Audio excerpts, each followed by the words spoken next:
Hello दोस्तों, आज अपन class 9th का chapter number 7 diversity in living organisms का क्वेश्चन आंसर्स का वीडियो पढ़ेंगे। तो आज की वीडियो में अपन एनसीईआरटी क्वेश्चंस पढ़ रहे हैं। एनसीईआरटी क्वेश्चंस का मतलब ये है कि आपके चैप्टर के बीच में जो ब्लू कलर में जो क्वेश्चंस दे रखे हैं वो, और चैप्टर के लास्ट में जो एक्सरसाइज आपका है वो भी अपन इस वीडियो के अंदर कवर करेंगे। तो अगर आपने अभी तक चैप्टर नहीं पढ़ा है तो एक बार आप चैप्टर को पढ़ के आना, उसके बाद में अगर आप ये वीडियो को देखोगे तो आपको समझ में आएगा, क्योंकि चैप्टर पढ़ा अपना क्वेश्चन आंसर पढ़ के क्या मतलब, ठीक है। एक बार चैप्टर ज़रूर पढ़ के आना, ठीक है। तो एंड एक और बात मैं आपको बताना चाहती हूँ पहले ही कि है ना, यहाँ पे मेरे पास में जो मैंने पीडीएफ खोल के रखा है, ये मेरे पास में गाइड है, एवरग्रीन की गाइड, उसमें से मैंने ना पीडीएफ आपके लिए ये लेके रखा है। आपको सेम क्वेश्चन आंसर आपके एग्ज़ाम्स में लिखने की कोई ज़रूरत नहीं है, ठीक है ना। और वो ऐसा कोई मतलब सब ऐसे कोई याद रख भी नहीं सकता, और वो अच्छा चीज़ भी नहीं है, ठीक है। अपन को क्या करना है, मैं आपको सारे क्वेश्चंस को यहाँ पे हिंदी में समझाऊंगी। अब आप उसको अपने लैंग्वेज में इंग्लिश में लिख के आना है ना।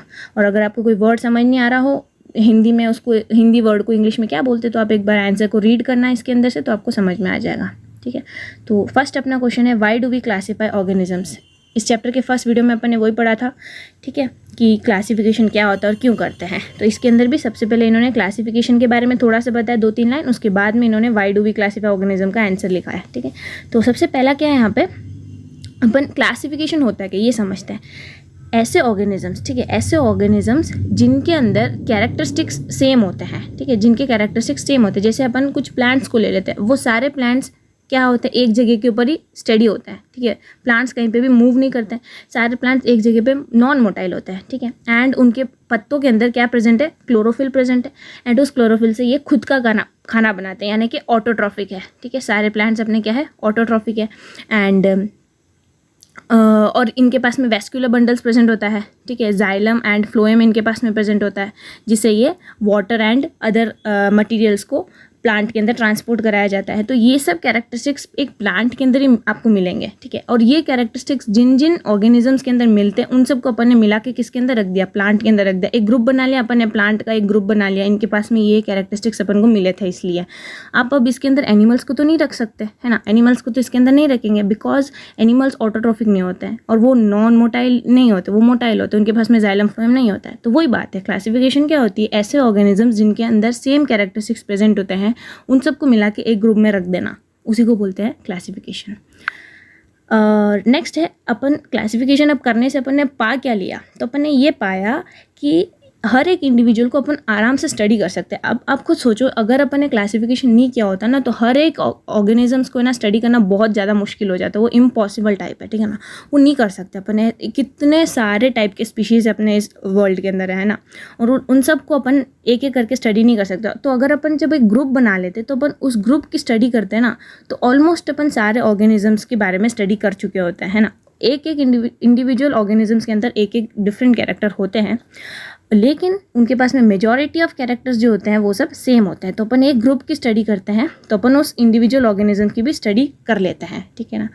जैसे आप एक बैक्टीरिया की बात कर लो, है ना, मोनेरा की बात कर लेते हैं। मोनेरा अपन 5 किंगडम क्लासिफिकेशन के अंदर सबसे पहला किंगडम है। मोनेरा के अंदर सारे के सारे कैसे हैं, यूनिसेलुलर है, प्रोकैरियोटिक है ना। तो वो सब अपन उसके अंदर हर एक ऑर्गेनिजम्स को ईजिली स्टडी कर सकते हैं, ईजिली स्टडी कर सकते हैं। यहाँ पे लिखा है अपना, Thus it becomes easier to study such a large group of organisms by simply classifying them.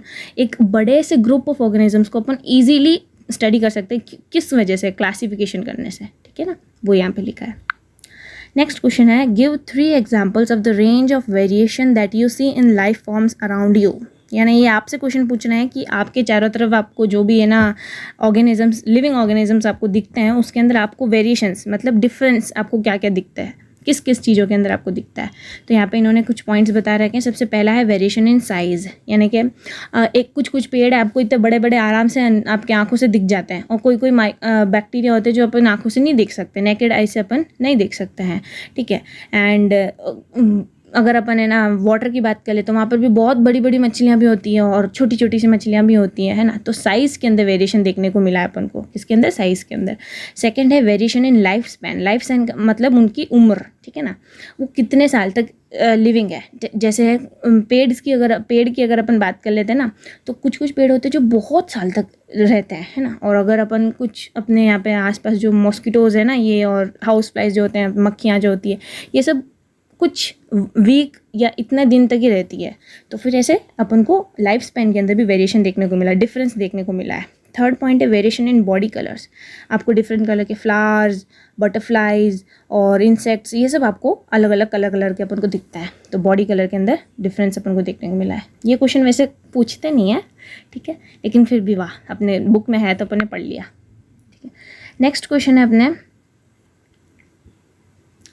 Which do you think is more basic characteristics for classifying organisms? The place where they live or the kind of cell they are made of? Why? तो question अपन से पूछ रहा है कि आपको मान लो 2 organism दे दिया। अब आपसे ये पूछ रहा है कि आप इन दोनों ऑर्गेनिजम्स को क्लासीफाई, मतलब एक ग्रुप के अंदर आपको रखना है, ठीक है। क्लासीफाई आप जब इन दोनों ग्रुप, दो ऑर्गेनिज्म को जब आपको क्लासिफिकेशन करने बोला, यानी किसी एक ग्रुप बनाने के लिए बोला है, 2 मत मानो, आप थोड़े ऑर्गेनिजम्स मान लो, ठीक है, तो आपको ग्रुप बनाना समझ में आएगा, ठीक है। आपको ऐसा एक आपको ग्रुप दे रखा है, ठीक है, कुछ मिले जुले आपको है ना ऑर्गेनिजम्स दे रखे हैं, और आपसे अब बोल रहा है कि इसको है ना एक ग्रुप में बनाओ, जो जो सेम ऑर्गेनिजम्स है इसके अंदर उन सबको मिला के एक ग्रुप में, या फिर 2 ग्रुप, जितना ग्रुप बनता है उतना बनाओ। तो आपसे ये पूछ रहा है कि ये कौन से जगह के अंदर रहते हैं उसके बेसिस में आप ग्रुप बनाओगे, या फिर क्या पूछ रहा है, ये कौन से टाइप के सेल से बने हुए हैं, the cells by which they are made, उनसे आप इनका ग्रुप बनाओगे क्या। तो ऑब्वियस इसकी बात क्या होगी, the kind of cells they are made of why, ठीक है। तो इसी के साथ में अपना वाई क्वेश्चन जुड़ा हुआ है। तो इसका आंसर अपन को क्या लिखना है इसके अंदर, सबसे पहले अपन को बात समझनी पड़ेगी। अपन ने 5th चैप्टर के अंदर ही पढ़ा था कि the cell is the fundamental unit of life, ठीक है।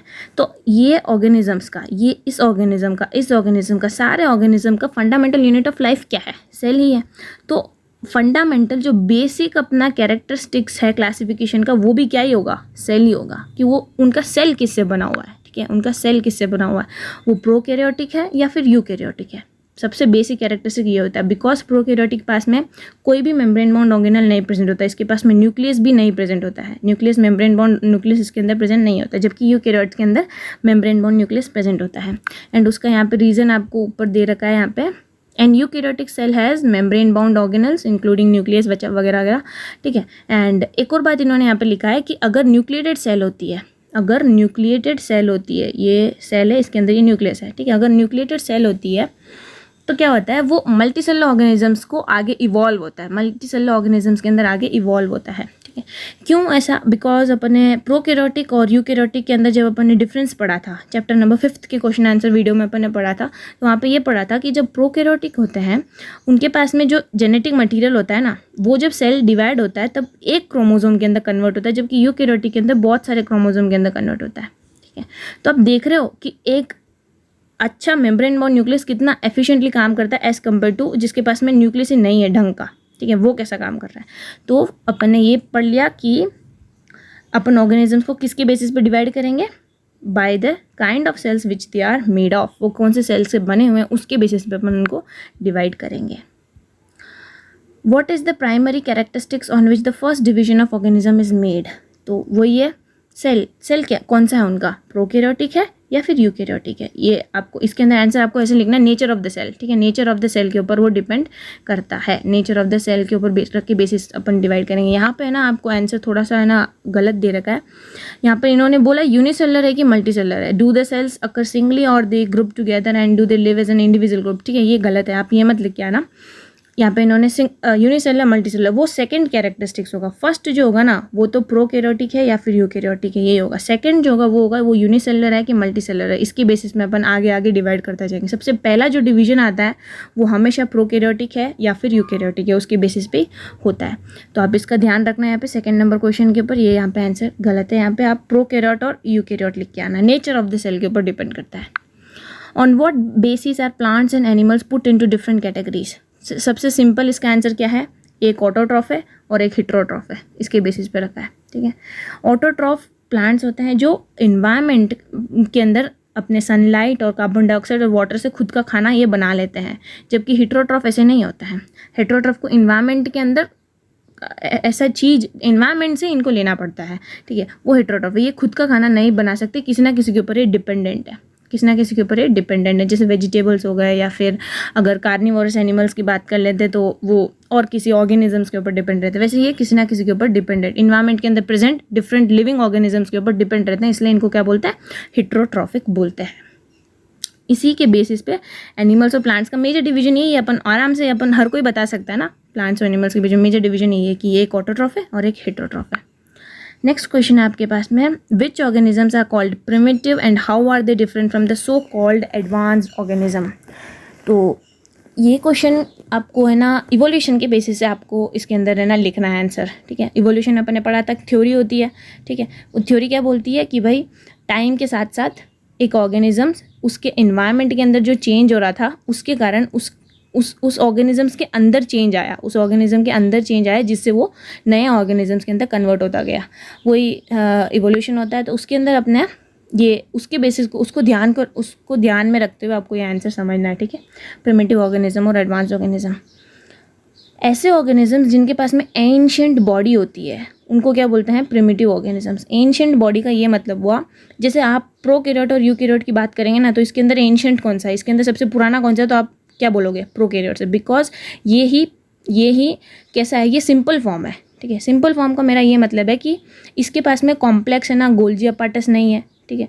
इसके पास में ना मेम्ब्रेन बॉन्ड न्यूक्लियस नहीं है, एंड इसके पास में लाइजोसोम नहीं, लाइजोसोम्स तो present, I am sorry, lysosomes prokaryote eukaryote दोनों के अंदर प्रेजेंट होता है, ठीक है। इसके पास में ER नहीं है, ठीक है, एंडोप्लाज्मिक रेटिकुलम नहीं है, तो इसके पास में ऐसे कॉम्प्लेक्स चीज़ें कुछ भी प्रेजेंट नहीं है इसके अंदर। जबकि यूकैरियोट्स की अगर आप बात करोगे तो ये सब इसके अंदर प्रेजेंट है, ये सब इसके अंदर प्रेजेंट है ना। तो एंशिएंट बॉडी सिंपल फॉर्म है, ठीक है। जो ऑर्गेनिजम्स आपको सिंपल दिखते हैं ना उन सबको प्रिमिटिव बोल दिया जाता है, ठीक है। सिंपल यूँ नहीं देखने में सिंपल लग गया, ऐसा नहीं, अपन सेल के बेसिस से अपन यहाँ पे पढ़ रहे हैं, साइंस पढ़ रहे हैं अपन, है ना। तो सेल के बेसिस पे आपको जो सिंपल दिखता है उनको किसके अंदर बोलते हैं, प्रिमिटिव ऑर्गेनिजम्स के अंदर बोलते हैं, इसलिए इनको लोअर ऑर्गेनिजम्स भी बोला जाता है। सबसे पहला पॉइंट क्या हो गया, जिनके पास में एंशिएंट बॉडी होती है, जिनके पास में पुरानी बॉडी होती है, पुरानी मतलब इतना मिलियन साल पुराना बॉडी, ऐसा नहीं, ठीक है, ऐसा मतलब नहीं है, ऐसा मतलब जो सिंपल है, जो सिंपल है, ठीक है। तो उनको प्रिमिटिव ऑर्गेनिज्म बोला जाता है, एंड इनको क्या बोलते हैं, लोअर ऑर्गेनिजम्स बोला जाता है, एंड ओल्डर ऑर्गेनिजम्स भी बोला जाता है। सब एक ही बार बार नाम आए जा रहे हैं। इनको एंशिएंट बॉडी जिनके पास में होती है उनको प्रिमिटिव ऑर्गेनिज्म बोलते हैं, इनके पास में इनको लोअर ऑर्गेनिज्म भी बोला जाता है, एंड ओल्डर ऑर्गेनिजम्स भी बोला जाता है, ठीक है। The organisms that have acquired, और एडवांस ऑर्गेनिजम्स की अगर यहाँ बात चले तो इनको क्या बोला जाता है, जो रिसेंटली आए, जिनकी बॉडी रिसेंटली बनी है, उनको क्या बोला जाता है, एडवांस्ड ऑर्गेनिजम्स। रिसेंटली मतलब 1-2 दिन पहले, 1-2 साल पहले नहीं, ठीक है, ये भी बहुत साल पुराना है, अपना अर्थ ही कितना मिलियन साल पुराना है, उसके कंपेरिजन में यहाँ पे बात चल रही है ना। तो जिनकी बॉडी रिसेंटली बनी है, रिसेंटली, ठीक है, इनको क्या बोलते हैं, एडवांस्ड ऑर्गेनिजम्स, एंड इनको हायर ऑर्गेनिज्म भी बोला जाता है, एंड ये कॉम्प्लेक्स होते हैं, ये लोअर, ये हायर, ये सिंपल, यहाँ पे कॉम्प्लेक्स लिखा ना, हाँ यहाँ पे ये सिंपलर लिखा है, ठीक है, यहाँ पे सिंपल और ये कॉम्प्लेक्स ऑर्गेनिजम्स होते हैं, बस इतनी सी बात है। ये प्रिमिटिव मतलब जो पहले आए, ठीक है, एंड एडवांस मतलब जो बाद में आए, एंड ये ज़्यादा कॉम्प्लेक्स होते हैं, ये सिंपल होते हैं, बस आप इतना बात याद रखना, इसके अंदर काफ़ी है। Will advanced organisms be the same as complex organisms, why, ठीक है। तो इसके अंदर आपसे क्वेश्चन पूछ रहा है कि जो एडवांस मतलब जो अभी रिसेंटली बने हैं, ठीक है, रिसेंटली जो भी बने हैं वो वाले ऑर्गेनिजम्स को आप कॉम्प्लेक्स कह सकते हो क्या, ठीक है। तो कह सकते, बिकॉज यहाँ पे आंसर क्या दे रखा है, एक लाइन आप इसको समझ लो, the possibility that complexity in design will increase over evolutionary time. ये एक पॉसिबिलिटी है। इवोल्यूशनरी टाइम का क्या मतलब है कि टाइम जैसे जैसे होता रहता है तो इवोल्यूशन अपना बढ़ता जा रहा है, ठीक है। जो इवोल्यूशनरी टाइम के अंदर जैसे जैसे इंक्रीज होता जा रहा है वैसे वैसे ही अपने कॉम्प्लेक्सिटी भी इंक्रीज होती जा रही है। एंड कॉम्प्लेक्सिटी किसके अंदर इंक्रीज हो रही है, एडवांस ऑर्गेनिजम्स के अंदर ही कॉम्प्लेक्सिटी प्रेजेंट है, एडवांस ऑर्गेनिजम्स के अंदर ही कॉम्प्लेक्सिटी प्रेजेंट है। तो इसीलिए इवोल्यूशनरी टाइम के साथ इंक्रीज होते होते एडवांस ऑर्गेनिजम्स को कॉम्प्लेक्स ऑर्गेनिजम्स बोलने में कोई गलत बात नहीं है, इसको अपन ऐसे बोल सकते हैं, ठीक है, वही बात है। इसमें ज़्यादा कंफ्यूज होने की जरूरत नहीं है, ऐसे क्वेश्चन्स आते नहीं अभी के समय में, ठीक है। 9th में आपको इतना पूछते नहीं है इवोल्यूशन से रिलेटेड, आपके हायर क्लास में पूछेंगे, वो वाला क्वेश्चन इंपॉर्टेंट था, ये प्रिमिटिव एंड एडवांस ऑर्गेनिज्म, ठीक है। What is the criterion for classification of organisms as belonging to kingdom Monera और Protista? ये तो बहुत ही ज़्यादा सिंपल है ना। अपन ने ना उसके अंदर जो पढ़ा था, ठीक है, अपन ने उसके अंदर जो पढ़ा था अपन ने मोनेरा के अंदर है ना 5 किंगडम क्लासिफिकेशन के अंदर अपन ने 5 किंगडम के बारे में पढ़ा है, मोनेरा के बारे में, प्रोटिस्टा के बारे में, फंजाई के बारे में and Plantae kingdom and Animalia kingdom, ठीक है, 5 के बारे में अपन ने पढ़ा है। तो उसके जो कैरेक्टरिस्टिक्स है वो यहाँ पर लिखा हुआ है। बाकी इन्होंने कुछ भी क्वेश्चन ऐसा पूछा, what is the criteria for classification, कि भाई ये क्वेश्चन यूँ पूछ रहा है कि आपने कौन से बेसिस के ऊपर, ठीक है, कौन से बेसिस के ऊपर कौन से कैरेक्टरिस्टिक्स को रख के आपने मोनेरा और प्रोटिस्टा को डिफरेंट ग्रुप के अंदर रखा है। तो आपको मोनेरा के अंदर मोनेरा के कैरेक्टर्स लिखने एंड प्रोटिस्टा के अंदर प्रोटिस्टा के कैरेक्टर्स लिखने, पढ़ा हुआ ही है एकदम, है ना। तो फर्स्ट यहाँ पे पॉइंट क्या है, दीज ऑर्गेनिजम्स, आप इसको मैं सिंपल सा बताती हूँ, ये क्या होते हैं, प्रोकैरियोटिक होते हैं। मोनेरा कैसे होते हैं, प्रोकैरियोटिक ऑर्गेनिजम्स होते हैं, यूनिसेलुलर होते हैं, यूनिसेलुलर ऑर्गेनिजम्स होते हैं, ठीक है। ये दो बातें इस पॉइंट के अंदर लिखा हुआ है, ठीक है, फर्स्ट पॉइंट के अंदर कि भाई ये प्रोकैरियोटिक सेल होते हैं एंड यूनिसेलुलर, यानी कि इनका बॉडी कितना है, बस ये एक सेल ही रहेगा, बस ये एक सेल ही इनकी बॉडी है। यूनिसेलुलर मतलब सिंगल सेल्ड। तो फर्स्ट पॉइंट क्या है अपना, ये prokaryotic and unicellular. Second point है कुछ सेल्स के पास में, ठीक है, कुछ ऑर्गेनिजम्स के पास में सेल वॉल होती है, किसी के पास में नहीं होती है। एंड इनका जो मोड ऑफ न्यूट्रिशन है वो कैसा है, ऑटोट्रॉफिक भी हो सकता है, हेटेरोट्रॉफिक भी हो सकता है। और इसका कुछ एग्जांपल्स यहाँ पे नीचे दे रखे हैं। The group includes bacteria, blue green algae, cyanobacteria, mycoplasma. इसके अंदर कोई 2 एग्जांपल आप लिख के आ जाना। तो क्या क्या पॉइंट्स हो गए अपने, प्रोकैरियोटिक होते हैं, यूनिसेलुलर होते हैं, किसी के पास में सेल वॉल हो सकती है, किसी के पास में नहीं हो सकती, एंड ये ऑटोट्रॉफिक होते हैं या फिर हेटेरोट्रॉफिक होते हैं, ठीक है। बस इतने से इसके पॉइंट्स हैं, एग्जाम्पल्स खत्म। नेक्स्ट है अपना प्रोटिस्टा। तो प्रोटिस्टा की अगर बात करते हैं तो ये भी कैसे होते हैं, यूनिसेलुलर ही होते हैं, पहले वाले जैसे ये भी यूनिसेलुलर, लेकिन एक मेजर डिफरेंस इसके अंदर क्या है, ये सारे ऑर्गेनिजम्स यूकैरियोट्स है। ये कैसे हैं, यूकैरियोट्स है। ये थोड़े से हाइयर ऑर्गेनिजम्स हो गए उनके कंपैरिजन में। और इनमें से इनका एक इंपॉर्टेंट पॉइंट ये है कि इनके सारे ऑर्गेनिजम्स के पास में अपेंडेजेस यानी कि एक एक्स्ट्रा चीज़ क्या प्रेजेंट होती है, हेयर लाइक सीलिया, ठीक है, सीलिया, हेयर लाइक सीलिया इनके पास में प्रेजेंट होती है, या फिर फ्लैजिला, विप जैसी फ्लैजिला, ठीक है। ये विप मतलब मैं आपको कैसे बताऊँ, पहले है ना, पहले ज़माने में जब हॉर्स रेस होता था ना, घोड़े का रेस होता था, तब है ना हॉर्स को तेज भगाने के लिए ना मारते थे, आपने कई मूवीज़ में देखा होगा, तो है ना, तो उसको विप बोलते। तो उसके जैसा दिखने वाला एक फ्लैजिला प्रेजेंट होता है, या इनमें से दोनों में से कुछ एक प्रेजेंट होता है, या तो इनके पास में फ्लैजिला होता है या फिर जैसे हेयर लाइक बाल जैसे अपने सीलिया प्रेजेंट होता है, ठीक है। और इनका मोड ऑफ न्यूट्रिशन ऑटोट्रॉफिक या फिर हेटेरोट्रॉफिक दोनों हो सकता है, जैसे पहले वाले के अंदर था ऑटोट्रॉफिक या फिर हेटेरोट्रॉफिक। एंड इसका एग्जांपल एल्गी हो गया एंड प्रोटोजोआंस एंड डायटम्स होगा, ठीक है। तो इसका आंसर सिंपल है, मोनेरा और एंड प्रोटिस्टा के अंदर मेजर डिफरेंस क्या हो गया, वो और ये दोनों यूनिसेलुलर, लेकिन ये यूकैरियोट है जबकि वो प्रोकैरियोटिक था। एंड इनके पास में हेयर लाइक सीलिया या फिर फ्लैजिला प्रेजेंट होता है। मोड ऑफ न्यूट्रिशन ऑटोट्रॉफिक या फिर हेटेरोट्रॉफिक होता है, ठीक है।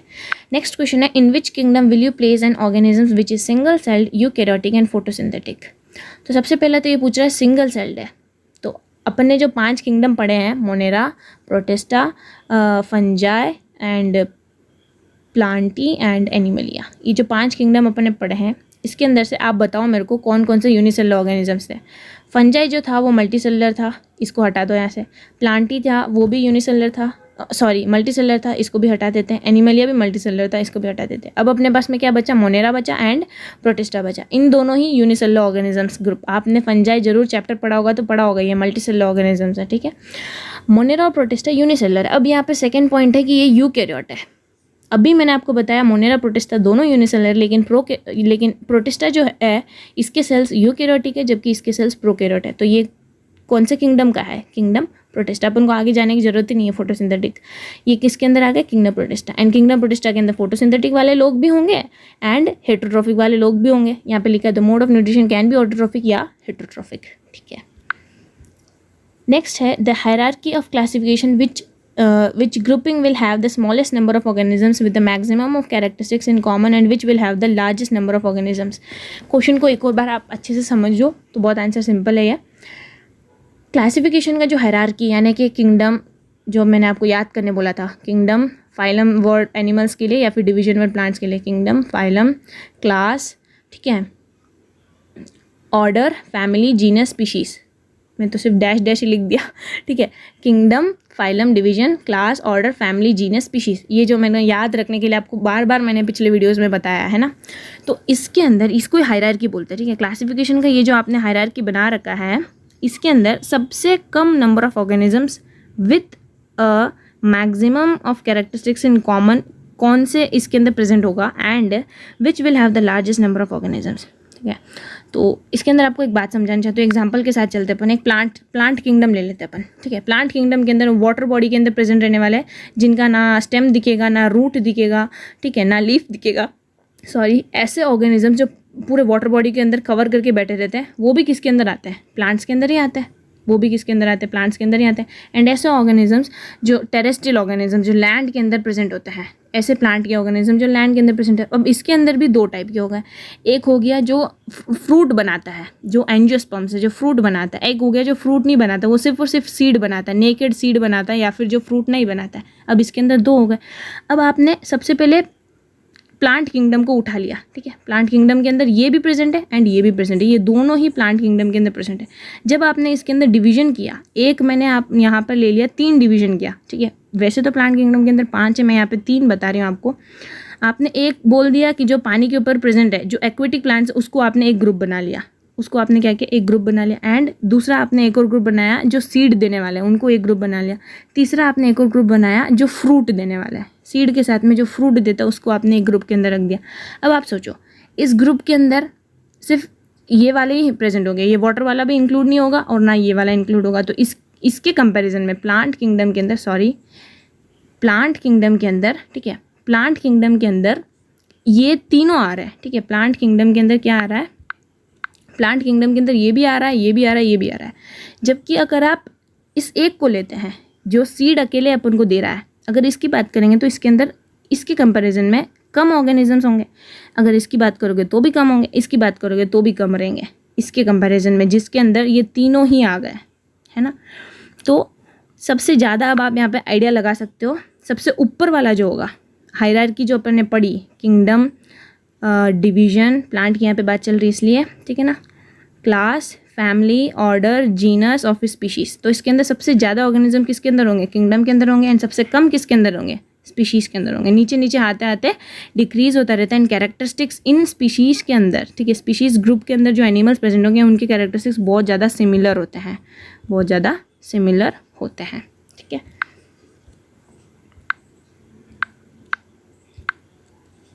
तो ये आंसर लिखा है यहाँ पे कि भाई स्पीशीज़ के अंदर maximum number of character similar रहते हैं एंड ऑर्गेनिजम्स का नंबर कम रहता है, स्मॉलेस्ट होता है, जबकि किंगडम के अंदर largest number of organisms present होता है। ठीक है, नेक्स्ट है which division among plants as the simplest organisms. ठीक है, प्लांट के अंदर कितने डिवीजन है, 5 है। थैलोफाइटा, ठीक है, Thallophyta, bryophyta, pteridophyta and gymnosperms and angiosperms. 5 है इसके अंदर, 5 डिवीजन है प्लांट किंगडम के अंदर। तो अपन से क्वेश्चन पूछ रहा है कौन से सिंपलेस्ट है। सबसे सिंपलेस्ट अपना इसके अंदर क्या है, थैलोफाइटा है। क्यों थैलोफाइटा है, बिकॉज थैलोफाइटा वाटर के अंदर प्रेजेंट होता है। एंड वो तो सेकेंडरी अपना रीज़न हो गया, प्राइमरी रीज़न अपना क्या है कि थैलोफाइटा अपन फर्स्ट सिंपलेस्ट अपन क्यों चूज़ कर रहे हैं, इसलिए चूज़ कर रहे हैं बिकॉज इनके पास में आप स्टेम ढूंढ नहीं पाओगे, इसका ना रूट ढूंढ पाओगे, इसका ना लीफ ढूंढ पाओगे। ये तीनों आप इसके अंदर ढूंढ ही नहीं सकते हो, कि आप देख ही नहीं पाओगे, देख के आप पहचान नहीं पाओगे कि भाई ये भी एक प्लांट है क्या। इसके अंदर ना स्टेम दिख रहा है, ना मुझे रूट दिख रहा है, ना लीफ दिख रहा है, बिकॉज इसके पास में ये सिंपल सा जो हर एक प्लांट के अंदर होता है, बॉडी डिफ्रेंशिएशन भी नहीं है। इसीलिए which division among plant is the smallest, thallophyta is the smallest. ठीक है, नेक्स्ट है how are pteridophytes different from phanerogams. सबसे पहले मैं आपको ये वर्ड समझाती हूँ, है ना। फेनेरोगैम्स और क्रिप्टोगैम क्या होता है, चैप्टर के अंदर मैंने आपको पढ़ाया है। ठीक है, क्रिप्टोगैम्स क्या होते हैं, क्रिप्टोगैम्स वर्ड उन इसके अंदर कौन कौन से आते हैं पहले बता देती हूँ मैं। थैलोफाइटा, ब्रायोफाइटा और टेरिडोफाइटा, ये तीनों है ना क्रिप्टोगैम्स के अंदर आते हैं। ये रहा, क्रिप्टोगैमी के अंदर आते हैं ये तीनों। इनकी क्या खास बात होती है कि इनके पास में एम्ब्रियो का फॉर्मेशन होता है, नेकेड एम्ब्रियो, यानी कि सीड का फॉर्मेशन नहीं होता है, सिर्फ और सिर्फ एम्ब्रियो का फॉर्मेशन होता है, जिसको क्या बोला जाता है, स्पोर्स। और इन स्पोर्स को आप अपने खाली आंखों से नहीं देख सकते हो, आपको कोई ना कोई लेंस या फिर है ना आपको माइक्रोस्कोप के अंदर रख के देखोगे तभी आपको दिखेगा। क्या बोला मैंने, क्रिप्टोगैम्स क्या होते हैं, क्रिप्टोगैम्स के अंदर सबसे पहली बार थैलोफाइटा, ब्रायोफाइटा एंड टेरिडोफाइटा आते हैं। इनके अंदर एम्ब्रियो का फॉर्मेशन होता है एंड वो एम्ब्रियो कैसा रहता है, नेकेड रहता है, यानी एम्ब्रियो के ऊपर कोई कवरिंग प्रेजेंट नहीं है, यानी इसके अंदर सीड का फॉर्मेशन नहीं है, इसके अंदर सीड नहीं होता है, इसके अंदर एम्ब्रियो अकेले प्रेजेंट होता है, जिसको नाम क्या है, स्पोर्स। इसको क्या बोलते हैं अपन, स्पोर्स बोला जाता है। ठीक है, ये बात आप इसके अंदर समझ लेना। एंड एक और बात क्रिप्टोगैमी की ये है कि इनके पास में क्या होती है, हिडन रिप्रोडक्टिव ऑर्गन होता है। ये बात बहुत इंपॉर्टेंट है, क्रिप्टोगैमी का नाम इसीलिए अपन इसको दिया है बिकॉज इनका रिप्रोडक्टिव ऑर्गन क्या है। एक प्लांट का रिप्रोडक्टिव ऑर्गन क्या होता है आपको मालूम है, फ्लावर होता है। एक प्लांट का रिप्रोडक्टिव ऑर्गन क्या है, फ्लावर, है ना। अब ये जो फ्लावर है ये इनके अंदर आप नहीं देख पाओगे, टेरिडोफाइट्स के अंदर, ब्रायोफाइट्स के अंदर एंड थैलोफाइट्स के अंदर आप फ्लावर को नहीं देख पाओगे। प्लस इसके अंदर ना ही आपको कहीं से सीड दिखेगा, इसके आसपास इसके मतलब उस प्लांट के अंदर आपको कहीं सीड भी नहीं दिखेगा। वह ठीक है, मुझे स्पोर्स तो कम से कम दिखेगा, तो ये भी नहीं दिखता है, स्पोर्स भी नहीं दिखता। तो आप सोचोगे ये रिप्रोडक्शन करता है कैसे, तो इसके अंदर रिप्रोडक्टिव ऑर्गन को आप ढूंढ ही नहीं सकते हो, देख ही नहीं सकते, ये हिडन होता है। इसीलिए इनको क्या बोला जाता है, क्रिप्टोगैम बोला जाता है। एंड वही वापस से बात है यहाँ पे कि इनके पास में क्या होता है, नेकेड एम्ब्रियो प्रेजेंट होता है, ठीक है।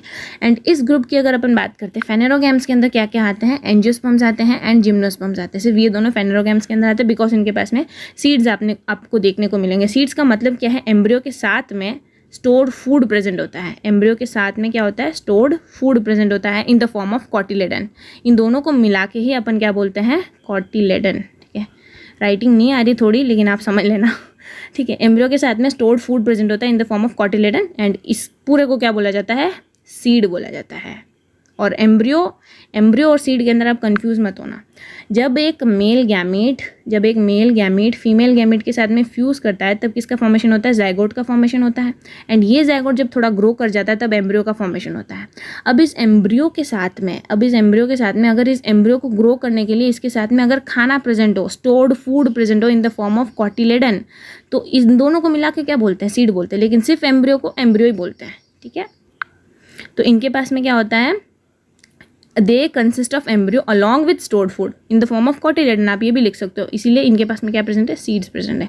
एंड इनके पास में वेल डिफरेंशिएटेड रिप्रोडक्टिव टिश्यू आप अपने आंखों से देख सकते हो। इनके पास में रिप्रोडक्टिव टिश्यू आप देख सकते हो, जबकि इसके अंदर दिखता ही नहीं है। समझ गए, 3 पॉइंट ये। इनको क्रिप्टोगैम बोलते हैं। ये फेनेरोगैम्स के अंदर जिम्नोस्पर्म और एंजियोस्पर्म्स आते हैं। इनके पास में हिडन होता है रिप्रोडक्टिव, इनके अंदर आप आराम से देख सकते हो। इनके पास में नेकेड एम्ब्रियो होता है एंड इनके पास में सीड होता है। सीड का मतलब क्या है, एम्ब्रियो प्लस स्टोर्ड फूड, ठीक है। ये हो गया अपना। नेक्स्ट क्वेश्चन है, how do gymnosperms and angiosperm differ from each other. ये बहुत सिंपल है, ठीक है, और बहुत इंपॉर्टेंट भी है।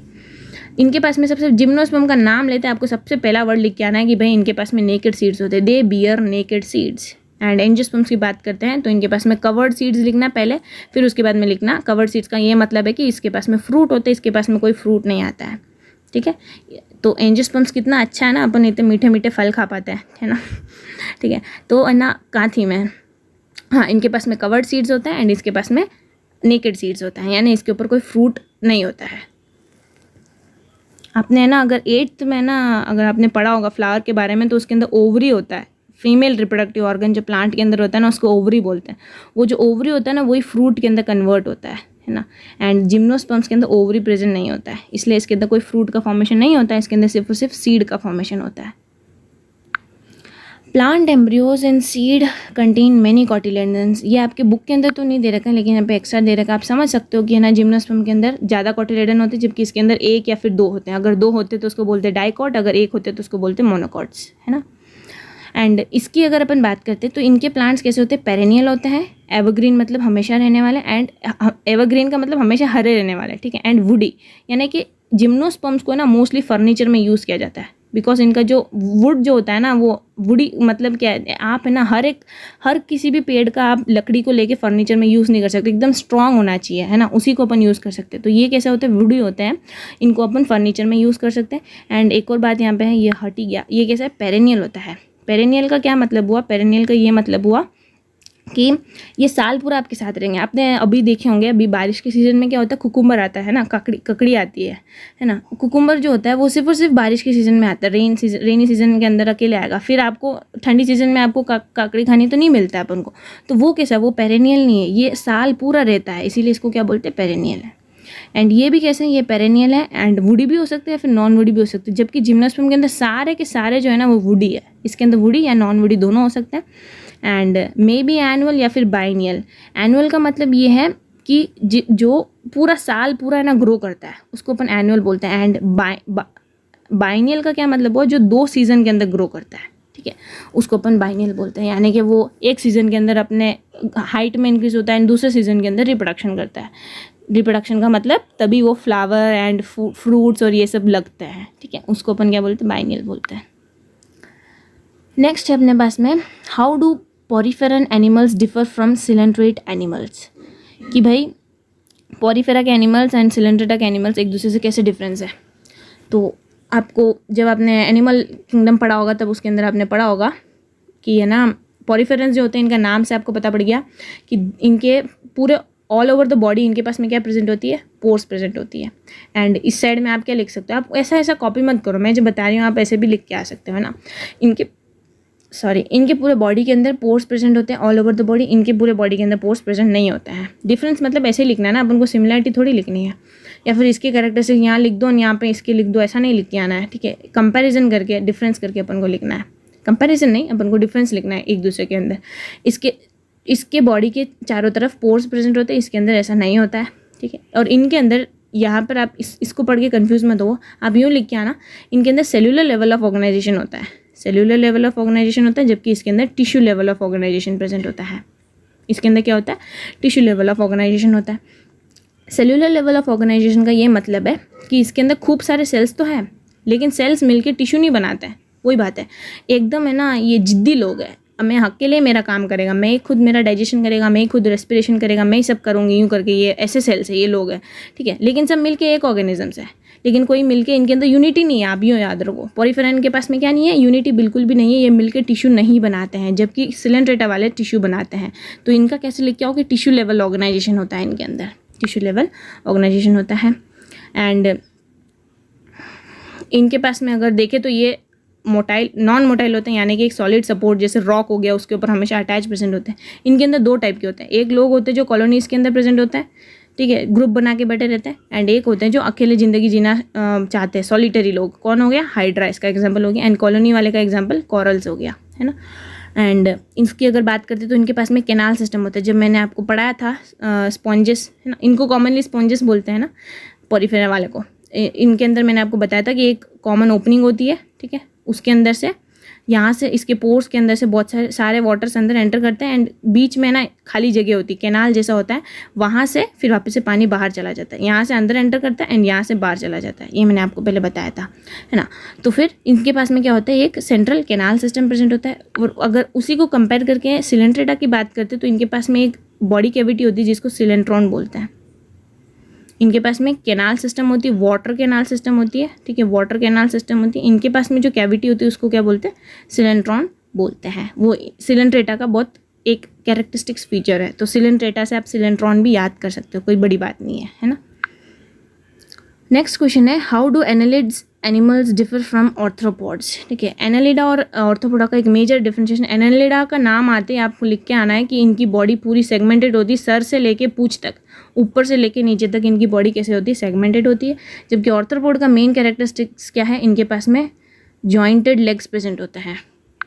इनके पास में क्या प्रेजेंट है, अरे यार, इनके पास में क्या प्रेजेंट है, जॉइंटेड लेग्स प्रेजेंट होते हैं। ये ऑर्थ्रोपोडा का मेन एक वो है, ठीक है। ऑर्थ्रोपोड का मतलब ही यही होता है, जॉइंटेड लेग्स, ठीक है, जॉइंटेड लेग्स इनके पास में प्रेजेंट होते हैं। एंड इनके पास में true body cavity coelom present होती है। इनके पास में भी ट्रू बॉडी कैविटी सीलोम है, लेकिन वो ब्लड से भर गई है, ठीक है। इनके पास में true body cavity coelom present होती है, लेकिन वो ब्लड से भर गई, इसीलिए हीमोसील बोलते हैं। हीमोग्लोबिन अपन बोलते हैं ना ब्लड के अंदर, है ना। तो ये क्या बोलते हैं, इसको हीमोसील बोलते हैं एंड इसको सीलोम बोलते हैं। इनके पास में भी ट्रू बॉडी कैविटी, इनके पास में भी ट्रू बॉडी कैविटी, लेकिन वो ब्लड से भर गया इसलिए उसको हीमोसील। ये आपकी बुक के अंदर नहीं है, आपको ये वैसे लिखना है तो आप लिख सकते हैं, एक्स्ट्रा इन्फॉर्मेशन है, वरना कोई ज़रूरी नहीं है आप ये लिख के आना। ये सेगमेंटेड होती है, जबकि ये जॉइंटेड लेग्स वाले होते हैं। And they breathe through their body surface, यानी ये इनके स्किन के जरिए ब्रीदिंग करता है। इनके पास में लंग्स नामक चीज़ नहीं है, जबकि इनके पास में गिल्स, ट्रैकिया और लंग से रिलेटेड ऐसा इनके पास में एक ऑर्गन है, ठीक है। इनके पास में ब्रीदिंग करने के लिए एक स्पेसिफिक ऑर्गन है, जबकि इनके पास में ऐसा है ही नहीं। बेचारा ये है ना, स्किन से है ना ब्रीदिंग इनको करना पड़ता है, ठीक है। एंड ये भी आपके लिए एक्स्ट्रा नया है। ये इसके अंदर जो एक्सक्रीटरी ऑर्गन है, यानी कि जैसे अगर आपसे कोई क्वेश्चन पूछता है कि ह्यूमंस के अंदर एक्सक्रीटरी ऑर्गन क्या है, तो आप क्या आंसर लिखेंगे, किडनी। किडनी ही अपने अंदर एक्सक्रीटरी ऑर्गन का काम करता है। वैसे ही ये जो एनालिडा हो गया आपने, इसके अंदर एक्सक्रीटरी ऑर्गन का क्या नाम है, नेफ्रीडिया। जबकि ऑर्थ्रोपोडा के अंदर एक्सक्रीटरी ऑर्गन का नाम है मेलफिजियन ट्यूब्यूल्स या फिर ग्रीन ग्लैंड्स, ठीक है। आप ये लिख सकते हैं, ये बार बार आपके आगे आता रहेगा ये मैल्फिजियन ट्यूबल्स, तो खास बात होती है ऑर्थ्रोपोड्स की, है ना। नेक्स्ट अपना है what are the differences between amphibians and reptiles. ठीक है, एम्फीबियंस और रेप्टाइल्स के बीच में क्या डिफरेंस है, तो ये तो बहुत ही सिंपल है। एम्फीबियंस और रेप्टाइल्स दोनों कौन से फाइलम के अंदर आते हैं, वर्टिब्रेटा फाइलम के अंदर आते हैं। ठीक है, तो एम्फीबियंस जो होते हैं, नाम से सबसे पहला पॉइंट आपको लिख के आना है कि ये वाटर और लैंड दोनों के अंदर प्रेजेंट होते हैं, जबकि रेप्टाइल सिर्फ वो सिर्फ ट्रूली टेरेस्ट्रियल एनिमल्स, ये सिर्फ वो सिर्फ लैंड के अंदर ही प्रेजेंट होते हैं। ये गिल्स या लंग्स दोनों से ब्रीदिंग करते हैं, ये सिर्फ और सिर्फ लंग्स के जरिए ब्रीदिंग करते हैं। ये अपने अंडे जो होते हैं इसको वाटर के अंदर रखते हैं, ये अपने अंडे वाटर के अंदर रखते हैं। आप इस पॉइंट को यहाँ पे लिख के आना, थर्ड पॉइंट के अंदर आप क्या लिखना है, ये अपने अंडे को वाटर के अंदर रखते हैं, जबकि ये अपने अंडे को लैंड में रखते हैं, ज़मीन में रखते हैं। ठीक है, एंड इनकी जो बॉडी होती है वो स्केल्स से कवर्ड होती है, जबकि इनकी बॉडी स्केल से कवर्ड नहीं होती है। एंड इनके पास में 3 चैम्बर्ड हार्ट होता है। ठीक है, 3 टाइप के होते हैं, 2 चैम्बर्ड, 3 चैम्बर्ड, 4 चैम्बर्ड। ठीक है, इनके पास में 3 चैम्बर्ड हार्ट होता है। किसके पास में, ये किसका पढ़ रहा है अपन, एम्फीबियंस का। एंड रेप्टिलिया के पास में भी 3 चैम्बर्ड हार्ट होते हैं, एक्सेप्ट क्रोकोडाइल दादा, इस क्रोकोडाइल के पास में अकेले क्या होता है, 4 चैम्बर्ड हार्ट होता है। ठीक है, सो सिंपल सा था ये तो, है ना। आप चैप्टर पढ़े होंगे तो भी आपके लिए बहुत सिंपल रहेगा ये तो। What are the differences between animals belonging to the Aves group and those in Mammalia group. तो ये एव्स मतलब बर्ड्स और मैमेलिया मतलब मैमल्स के बीच में डिफरेंस पूछ रहा है। इनकी बॉडी किससे कवर्ड है, फेदर से कवर्ड है। ऑब्वियस सी बात है, बर्ड्स का नाम लेते फेदर्स तो आता ही है। अपनी बॉडी आप मैमेलिया में हमेशा ह्यूमन को इमेजिन करके लिखना। ठीक है, स्किन इनकी बॉडी किससे कवर्ड होती है, हेयर से। इनके पास में मेमोरी ग्लैंड्स नहीं होते, अपन ने पढ़ा था। मैमेलिया के अकेला कैरेक्टरिस्टिक्स फीचर क्या है, इनके पास में मेमोरी ग्लैंड्स प्रेजेंट होते हैं। क्यों प्रेजेंट होते हैं, यंग वंस को नरिश करने के लिए। यंग वंस मतलब नया जो छोटा बच्चा जो जन्मता है ना, ह्यूमंस की बात करें तो उनको फूड प्रोवाइड करने के लिए इनके पास में मेमोरी ग्लैंड्स प्रेजेंट होते हैं। इनके पास में बोन्स के पास में एयर कैविटीज़ होती है। ठीक है, आप आइडिया लगा सकते हो कि ना इनके बोन खोखले और है ना इनके पास में एयर कैविटीज़ क्यों होती है। एयर कैविटीज़ इसलिए होती है बिकॉज अगर है ना आप सोचो एक पक्षी है और उसका बोन एकदम इतना भारी रहेगा तो उड़ ही नहीं पाएगा। उसका बोन कैसा रहता है, उसके अंदर एयर बैग्स प्रेजेंट होते हैं, फिर एयर की कैविटीज़ प्रेजेंट होती हैं। ठीक है, इनके पास में ऐसा नहीं होता है, इनके पास में एयर कैविटी फिल्ड बोन नहीं होते बिकॉज इनको कोई उड़ना नहीं है। इनके आगे के जो 2 लिम्स होते हैं, 4 लिम्स मतलब आगे, लेटर का मतलब होता है पीछे। ठीक है, 4 मतलब आगे, लेटर मतलब पीछे। तो इनके 4 लिम्स, 2 आगे वाले लिम्स किसके अंदर कन्वर्ट हो गए, विंग्स के अंदर कन्वर्ट हो गए। किस वजह से, क्या काम करने के लिए, फ्लाइट करने के लिए, उड़ने के लिए। इनके लिए ऐसा नहीं होता है, इनके तो नॉर्मली अपने जैसे अपन यहाँ पे क्या लिखा है इन्होंने कि 2 लिम्स जो आगे वाले हैं वो क्लाइंबिंग करने के लिए एंड सम अदर पर्पस के लिए, जैसे अपने हैंड का इसके अंदर इमेजिन करना। ठीक है, वैसा। एक और इसके अंदर मेजर डिफरेंस क्या होगी, इस पॉइंट को तो आप भूलना ही मत, ये अंडे रखते हैं, जबकि मोस्ट मैमल्स यंग वंस को प्रोड्यूस करते हैं। इसमें से भी कुछ एक्सेप्शंस हैं, वो अकेले अंडे को रखते हैं। जैसे यहाँ पे आपको कुछ एग्जांपल दे रखा है, एग्जांपल्स लिखने की कोई ज़रूरत नहीं है। ठीक है, आप बस यूँ लिख के आ जाना कि इसके अंदर मोस्टली सारे यंग वंस को प्रोड्यूस करते हैं, जबकि कुछ ऐसे होते हैं जो अंडे को रखते हैं। ठीक है, लेकिन सारे बर्ड्स अंडे रखते हैं। नेक्स्ट अपने एक्सरसाइज आ गया। ठीक है, एक्सरसाइज का सबसे पहला क्वेश्चन है what are the advantages of classifying organisms. Organism को क्लासीफाई करने का क्या एडवांटेज हुआ, तो इसमें से कुछ पॉइंट्स अपन ये पढ़ लेते हैं। It provides information. हाँ, ये क्या कह रहा है कि भाई अपन को एक कोई सा भी इंडिविजुअल ऑर्गेनिजम्स को पढ़ने के लिए ईजी रहता है। ठीक है, कोई सा भी इंडिविजुअल ऑर्गेनिजम्स को पढ़ने के लिए। तो इसके अंदर क्या होता है, फर्स्ट पॉइंट अपना कहाँ गया, ये रहा। ठीक है, it provides as an information regarding the diversity of plants and animals. कि अपन को आपको आइडिया लग गया होगा, है ना। जब अपन ने प्लांट किंगडम पढ़ा तो अपन ने 5 उसके अंदर डिविजन्स पढ़े थे, तो उसके अंदर आप देख सकते हो कि भाई कितने सारा टाइप के है ना अपने प्लांट्स है। प्लांट्स के अंदर भी सिंपल अपन जो ऐसे देखते हैं, ये अकेले प्लांट्स नहीं होते हैं, पानी के ऊपर पड़े वाले भी प्लांट्स जैसे अपन को सब पता पड़ा, है ना। एंड इवोल्यूशन के बेसिस से यहाँ पे 2-3 पॉइंट्स हैं कि है ना, इससे अपन को इवोल्यूशन को अंडरस्टैंड कर सकते हैं। एंड कितने वैरायटी की, ये वही बात है वापस से, वैरायटी ऑफ ऑर्गेनिजम्स कितने वो अपन पहचान सकते हैं। ठीक है, एंड इसकी वजह से एक और यूज़फुल ये है कि है ना, एग्रीकल्चर जहाँ होता है ना, एग्रीकल्चर के अंदर जैसे कुछ पेस्ट होता है जो है ना पत्तों को खा जाते हैं, जिससे है ना अच्छा प्रोडक्शन नहीं हो पाता है। तो उसके अंदर उस पेस्ट को पढ़ना है ना, तो वो जिस ग्रुप के अंदर प्रेजेंट है ना उसको पढ़ेंगे तो अपन उस पेस्ट को पढ़ लिया, ऐसा मतलब है, बिकॉज वो भी इस ग्रुप के अंदर ही बिलोंग करता है। ठीक है, तो उसके लिए ना बहुत यूज़फुल होता है। एंड उसके ऑपोजिट में अपन को जो दवाई बनानी होती है वो ईजिली अपन बना सकते हैं। तो उसके लिए भी अच्छा होता है। एंड इकोलॉजी के अंदर है ना इसका यूज़ हो रहा है क्लासिफिकेशन ऑफ ऑर्गेनिज्म का। इकोलॉजी क्या होता है? इकोलॉजी एक ऐसी पढ़ाई होती है जिसके अंदर ना ऑर्गेनिज्म का इन्वायरमेंट के साथ में किस तरह से इंट्रैक्शन है, यानी ऑर्गेनिज्म इन्वायरमेंट के अंदर कैसे रहता है, उसके साथ में कैसे बिहेव करता है या फिर कैसे इन्वायरमेंट को हैंडल करता है, ठीक है ना, उसको अपन इकोलॉजी के अंदर पढ़ते हैं। तो उसके अंदर भी ऑर्गेनिजम्स, अलग अलग टाइप के ऑर्गेनिजम्स अलग अलग इन्वायरमेंट के साथ में रहेंगे, ठीक है। तो वैसा अपन को क्लासिफिकेशन ऑफ ऑर्गेनिज्म इसके अंदर भी हेल्प करता है।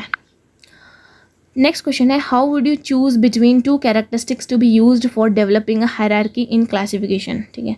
तो इसका 3 बेसिक है, वो आप यहाँ पे पढ़ लेना। सबसे पहला पॉइंट है, ये बहुत बड़ा इन्होंने लिखा है, सिंपल सा मैं बता दूँ। सबसे पहला पॉइंट है यहाँ पे वो प्रोकैरियोटिक है या फिर यूकैरियोटिक है। फर्स्ट पॉइंट ये हो गया। सेकंड पॉइंट ये हो गया कि वो यूनिसेलुलर है या फिर मल्टीसेलुलर है। थर्ड पॉइंट ये हो गया कि वो ऑटोट्रॉफिक है या फिर हेटेरोट्रॉफिक है। सिंपल, 2 मिनट में याद हो जाएगा। क्या है? पहला पॉइंट ये है कि वो प्रोकैरियोटिक है या फिर यूकैरियोटिक है, वो यूनिसेलुलर है या मल्टीसेलुलर है, या ऑटोट्रॉफ है या फिर हेटेरोट्रॉफ है। एंड इन सबको एक्सप्लेन कर देगा तो आपका आंसर लंबा हो जाएगा। ऑटोट्रॉफ क्या होता है, हेटेरोट्रॉफ क्या होता है, यूनिसेलुलर क्या होता है, मल्टीसेलुलर क्या होता है, प्रोकैरियोट क्या होता है, यूकैरियोट क्या, ये पूरा आप लिखोगे तो आंसर भी आपका बड़ा हो जाएगा। क्वेश्चन आपको समझ में आया ना कि भाई आप एक क्लासिफिकेशन कर रहे हो, एक क्लासिफिकेशन का हायरार्की बना रहे हो, तो आप किसके बेसिस पे करोगे? तो वही अपन ने पॉइंट्स पढ़े थे अभी। हायरार्की क्लासिफिकेशन मतलब आप समझ गए, वो वाला किंगडम, डिवीजन, फाइलम, ठीक है, class, family, order, family, genus, species, वो वाला, ठीक है, वही अपना हायरार्की होता है। नेक्स्ट अपना इस तरफ है, नेक्स्ट क्वेश्चन है, explain the basis for grouping organisms into 5 kingdom. ये मैंने ऐसा कैसा, ये तीनों पॉइंट्स आपके ना जब मैंने चैप्टर पढ़ाया था 5 किंगडम, जब 5 किंगडम क्लासिफिकेशन फर्स्ट वीडियो डाला था ना, उसके अंदर बताया मैंने। तो किसके बेसिस पे अपने 5 किंगडम क्लासिफिकेशन को डिवाइड किया है? सबसे पहला पॉइंट है सेल स्ट्रक्चर। सेल स्ट्रक्चर का मतलब यहाँ पे है कि वो प्रोकैरियोट है या फिर यूकैरियोट है। सेकंड है mode and source of nutrition का मतलब हो गया वो ऑटोट्रॉफ है या फिर हेटेरोट्रॉफ है।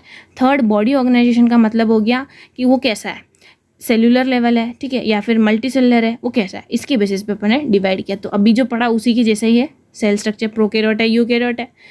एंड अब अभी यहाँ पर आप है ना ऐसे मत लिख के आ जाना, जो मैंने आपको यहाँ पे बताया प्रोकैरियोट यूकैरियोट ऐसे मत लिख के आ जाना। इसके अंदर आप इन वर्ड्स का यूज़ करना कि उसका सेल नेचर क्या है, उसका सेल स्ट्रक्चर क्या है, ठीक है, उसका न्यूट्रिशन का मोड क्या है, वो अपना खाना कैसे लेता है, बॉडी उसका कैसा है, यूनिसेलुलर है, मल्टीसेलुलर है, कैसा है, ठीक है। तो ये इसके पॉइंट्स हो गए। इस 3 के बेसिस पे अपने 5 किंगडम क्लासिफिकेशन को डिवाइड किया। नेक्स्ट क्वेश्चन है, what are the major divisions in the Plantae, what is the basis of this division. तो प्लांटी किंगडम के अंदर 5 डिविजन्स होते हैं। कौन कौन सा होता है? Thallophyta, bryophyta, Pteridophyta, gymnosperms, angiosperms, ठीक है। सो इनका बेसिस का डिविजन्स भी मैंने आपको उसके अंदर पढ़ाया था, ठीक है, जब मैं प्लांटी किंगडम पढ़ाया मैंने, उस वीडियो को आप एक बार देख लेना अगर आपने नहीं पढ़ा है तो, ठीक है। तो इनके अंदर 3 है, 3 यहाँ पे 4 एक्स्ट्रा है, इसको आप इसके अंदर भी मिला सकते हो, ठीक है। सो सबसे पहला पॉइंट है कि उनके पास में आपको देखते ही रूट, स्टेम, लीफ आपको दिखने में दिखता है कि नहीं दिखता। जैसे अगर आप पानी के ऊपर प्रेजेंट, वो हरा हरा नहीं प्रेजेंट होता है, उसको देख के आप कोई भी आइडिया लगा सकते हो क्या उसके अंदर रूट कहाँ है, उसके अंदर स्टेम कहाँ है, लीफ कहाँ है? बिल्कुल भी नहीं लगा सकते, कोई भी नहीं लगा सकता। वो दिखता ही नहीं अपन को कि उसका स्टेम कहाँ, लीफ का, रूट का, कुछ भी नहीं दिखता है।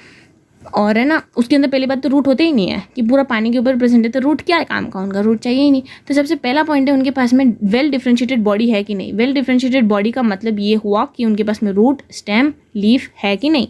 सेकंड पॉइंट हो गया उनके पास में वैस्कुलर बंडल प्रेजेंट है कि नहीं। वैस्कुलर बंडल का नाम लेते आपके दिमाग में आ जाना चाहिए, जाइलम एंड फ्लोएम की बात हो रही है।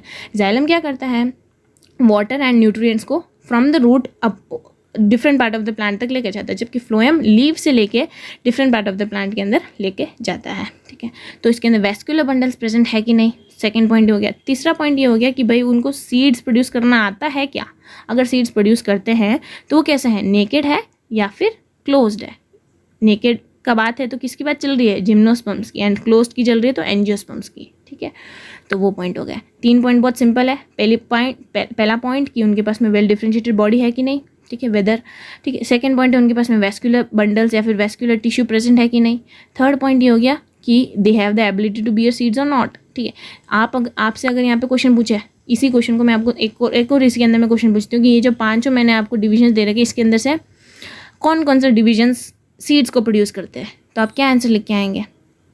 या फिर ये तो मैंने बहुत है ना बेसिक पूछ लिया, कौन कौन से ऐसे डिविजन है जो फेनेरोगैम्स है इसके अंदर से, फेनेरोगैम्स इसके अंदर से कौन कौन से, ये दोनों है एंजियोस्पर्म्स एंड जिम्नोस्पर्म्स। फेनेरोगैम्स क्या होते हैं, जो सीड्स प्रोड्यूस करते हैं, जिनके अंदर रिप्रोडक्टिव टिश्यू अपन को साफ साफ दिखता है, ठीक है। तो फेनेरोगैम्स या फिर जो सीड्स प्रोड्यूस करते हैं वो कौन से होंगे, एंजियोस्पर्म्स और जिम्नोस्पर्म्स। ये तीनों जो लोग हैं ये तीनों स्पोर्स प्रोड्यूस करते हैं। स्पोर्स जो होते हैं वो क्या होते हैं, नेकेड एम्ब्रियो होते हैं, नेकेड एम्ब्रियो। इनके चारों तरफ कोई भी स्टोर्ड फूड प्रेजेंट नहीं होता है, ठीक है, नेकेड एम्ब्रियो प्रेजेंट होता है। नेक्स्ट अपना क्वेश्चन है, how are the criteria for deciding division in plants different from the criteria for deciding the subgroups among animals. तो ये बहुत सिंपल है। ये क्वेश्चन यूँ पूछ रहा है कि यहाँ पर तुमने जो ये ना ये इन बेसिस के ऊपर तुमने जो प्लांट को डिवाइड किया है, इसी बेसिस पे अपन एनिमल को डिवाइड कर सकते क्या, नहीं कर सकते, बिकॉज सबसे पहली बात एनिमल के अंदर रूट स्टेम लीफ नहीं होता है, दूसरी बात एनिमल के अंदर जाइलम फ्लोएम नहीं होता है, तीसरी बात एनिमल कभी सीड को प्रोड्यूस नहीं करते हैं। तो एनिमल के अंदर अपन ने जो डिवीजन किया वो डिफरेंट है। वो किसके बेसिस पे अपन ने किया है कि उनके अंदर उनके पास में स्केलेटन है कि नहीं, है ना, ऐसे कुछ कुछ अपन ने बेसिस के ऊपर अपन ने डिवाइड किया एनिमल किंगडम को, कि उनके पास में विंग्स है ना, और वगैरह वगैरह। उनके बेसिस पे अपन ने वो कैसे हैं, अंडे रखने वाले हैं या फिर है ना वो यंग वंस को प्रोड्यूस करने वाले हैं, तो इनके बेसिस में उनका हार्ट, ठीक है। अब हार्ट वार्ट सब है ना अपने उसमें नहीं होते, प्लांट्स के अंदर नहीं होते। तो एनिमल्स के अंदर जो डिवीजन करने का जो क्राइटेरिया है वो प्लांट्स के अंदर से अलग है, अलग है। ये दोनों एक दूसरे से अलग है। क्यों अलग है, बिकॉज प्लांट जो है ये ऑटोट्रॉफ्स है, ये खुद का खाना खुद बनाता है, जबकि एनिमल्स जो है वो हेट्रोट्रॉफ है। बेसिक डिवीजन ही यही है अपना, कि ये हेट्रोट्रॉफ है एंड ये ऑटोट्रॉफ है, ठीक है। इसी वजह से इनके अंदर अपना जो बेसिक है अपना डिवीजन करने का वो भी डिफरेंट डिफरेंट हो रहा है। Explain how animals in Vertebrata are classified into further subgroups. तो ये तो बहुत ही सिंपल था, ये रहा इसका, ठीक है। कि ये क्वेश्चन ये पूछ रहा है कि है ना आपने वर्टिब्रेटा के अंदर आपने कौन से बेसिस के ऊपर डिवाइड किया है, कौन से बेसिस के ऊपर क्या क्वेश्चन पूछा था, किस मतलब इसके अंदर ये है कि वर्टिब्रेटा के आप क्लास के बारे में थोड़ा सा लिखो, ऐसा लिखा है, ठीक है। तो सबसे पहला क्या है अपना स्पाइसेस। स्पाइसेस के अंदर सब क्या होते हैं, मछलियाँ होती हैं। एक्सोस्केलेटन किसका बना है, स्केल्स का बना है। और इसका एंडोस्केलेटन किसका बना है, बोन या फिर कार्टिलेज का। एंड ये किससे ब्रीथ करता है, गिल से ब्रीथिंग करता है, ठीक है। इनके पास में गिल्स होते हैं। एक्सोस्केलेटन इसका स्केल्स का बना होता है, ये बात आप याद रखना। एंडोस्केलेटन मैंने आपको बताया कुछ कुछ फिशेस होती हैं, ठीक है, जैसे शार्क हो गया, उसका जो है ना स्केलेटन होता है वो पूरा का पूरा कार्टिलेज का बना होता है। जैसे कुछ और मछलियाँ होती है, रोहू मछली, उसके अंदर जो स्केलेटन होता है ना वो बोन और कार्टिलेज दोनों का बना होता है। कार्टिलेज का मतलब क्या होता है, वो भी एक कनेक्टिव टिश्यू होता है, ठीक है। अगर आपको कनेक्टिव टिश्यू क्या होता है नहीं पता तो एक बार जाके आप चैप्टर नंबर 6 टिश्यू का है ना कनेक्टिव टिश्यू पढ़ के आना, ठीक है। उसके अंदर बताया है कार्टिलेज जो होता है वो कैसा होता है, सॉफ्ट होता है, जबकि बोन जो होता है एकदम टफ होता है, ठीक है। एंड सेकेंड है अपने एम्फीबिया। एम्फीबिया क्या करते हैं, लैंड और वाटर दोनों के अंदर रहते हैं, तो इसलिए इनके पास में गिल्स भी प्रेजेंट होते हैं और लंग्स भी प्रेजेंट होते हैं, ठीक है।